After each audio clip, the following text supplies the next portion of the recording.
Bienvenue dans cette vidéo de présentation de Windows 11, le nouveau système d'exploitation de Microsoft, qui va remplacer Windows 10. Pour réaliser cette vidéo, nous avons pris un ordinateur qui tourne déjà sur Windows 10, avec des paramètres et des fichiers qui existent. Nous avons fait une mise à jour ou un upgrade vers Windows 11. Alors logiquement, nous allons retrouver tous nos fichiers et les paramètres que nous avons déjà sur Windows 11. Nous allons ouvrir la session, je vais taper mon mot de passe. Ok, très bien. Alors Windows 11, c'est la nouvelle, comme on a déjà dit, la nouvelle version de Windows. Elle va remplacer Windows 10. Sa sortie est prévue pour le mois d'octobre 2021 sur les nouveaux équipements. Et à partir de 2022 pour les ordinateurs compatibles. Ok, voilà donc le bureau de la nouvelle version. Déjà, on remarque quelques changements par rapport à Windows 10. Bon, déjà, on peut remarquer que nos fichiers, les icônes, les applications que nous avons déjà installées, elles sont là. D'accord.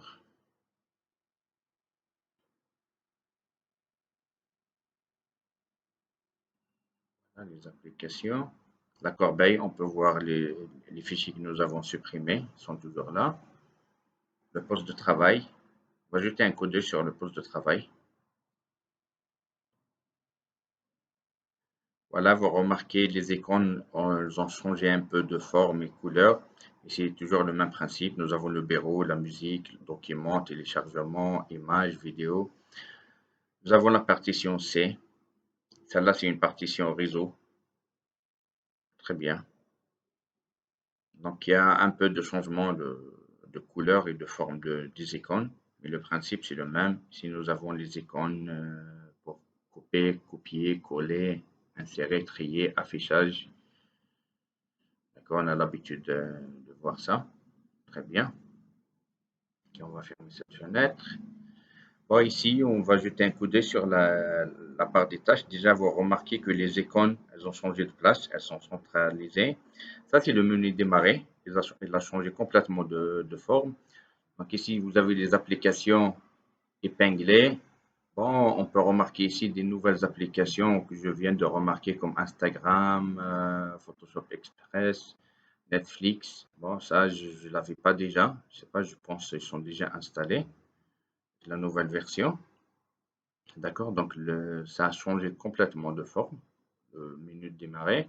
Ici, nous avons prise en main. Je pense que c'est voilà un truc bienvenu dans Windows pour afficher les nouvelles ou pour montrer les nouvelles applications, les nouvelles fonctionnalités. Ici, c'est mes fichiers, les fichiers que j'ai déjà ouverts en Windows 10 avant de faire l'upgrade. Voyez ici, on peut afficher toutes les applications installées par ordre, comme d'habitude, par ordre alphabétique. Bon, ça c'est pour, voilà, pour déconnecter, pour verrouiller, pour modifier les paramètres du compte. Ça c'est pour démarrer, arrêter, redémarrer, déconnecter. Très bien, donc ça c'est le nouveau menu démarrer. Voilà, il suffit de cliquer sur le verrou pour revenir, pour qu'il disparaisse. Très bien. Et ici nous avons quoi aussi? Voilà, les icônes, vous avez remarqué, elles sont plus à gauche, mais elles sont centralisées. Ça, c'est le bouton de recherche. On peut faire des recherches. Ça, c'est les bureaux. Voilà, nous avons déjà le premier bureau. On peut créer d'autres bureaux. Ça, c'est quoi ça? Ah, ça, c'est les widgets. On peut afficher des widgets. Bon, ça, il existe dans les versions les plus récentes de Windows 10. Hop, voilà. D'accord, nous avons la une, la météo, les finances, le sport. Très bien. Bon, on va essayer de voir qu'est-ce qu'on peut faire avec ces widgets. Est-ce qu'on peut l'afficher sur le bureau? Je vais essayer d'afficher sur le bureau. Qu'est-ce que ça va donner? Voilà. Glisser, déposer. Ah, ok. Ça, c'est un raccourci. Oh, il a créé un raccourci. Très bien. On le supprime. Nous avons quoi aussi? Ça, conversation. Très bien. D'accord. D'accord. Donc, ça, c'est Microsoft Teams. Je pense qu'il va remplacer Skype. Il a déjà remplacé en Skype Entreprise. Elle a déjà remplacé Skype Entreprise. Mais pour les particuliers, je sais pas, on va voir, j'ai cliqué, on va voir. Ça, c'est Microsoft Store. Ça, c'est Outlook, Office, c'est des applications que j'avais déjà. Bon, à droite, nous avons quoi? Des icônes habituelles. Très bien. OneDrive. Très bien. Cette icône de réseau, réseau et volume. Ah, d'accord. D'accord. Donc ici, on peut afficher l'éclairage nocturne. Bon, ça fait rien pour le moment. Ici, pour les notifications, on peut afficher les priorités, pardon, uniquement les alarmes, uniquement.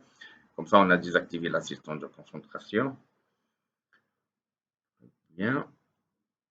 Ça, c'est pour l'accessibilité. D'accord. Pour activer la loupe, activer, désactiver, filtrer les couleurs, le narrateur, audio, tout ça, tout ça. Ici, pour diffuser sur d'autres appareils. D'accord. On ne trouvons pas. Très bien. Ça, c'est pour régler le son. Très bien. OK. Bon, voilà, ils ont jumelé les deux. Par contre, je ne trouve pas l'icône réseau. Malgré que, si on fait comme ça, ah, ok, on peut ajouter à disposition du clavier. Ah, voilà, on peut ajouter l'autre clavier et pour projeter, si vous voulez utiliser un datashow. Ok, terminé. Ok, très bien, ça c'est le clavier. Nous avons un seul clavier français. On peut avoir d'autres. Non, ça fait rien. Nous avons quoi? D'accord, ça c'est les paramètres, c'est l'application paramètres. Affichage, son, notification, Bluetooth, compte, application, personnalisation. D'accord. Si nous avons une notification, on va voir c'est quoi. Ok, d'accord, Microsoft Teams est désormais configuré pour s'exécuter lors où on est connecté. Très bien, on va voir. Pardon. Conversation. Donc, Microsoft Teams.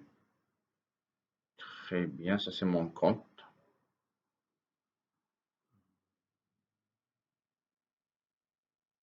Quand on peut ajouter, apparemment, on peut ajouter un autre compte.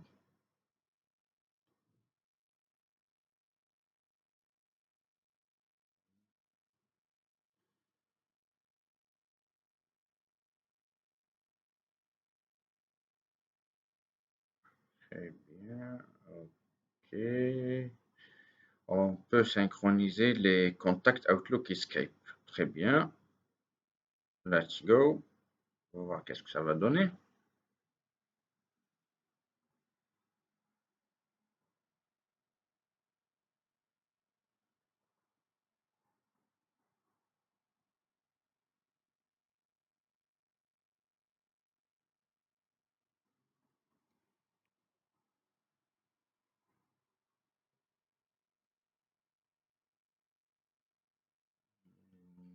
D'accord.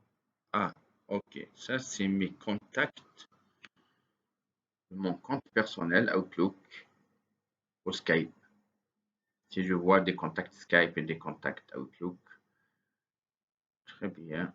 Ok.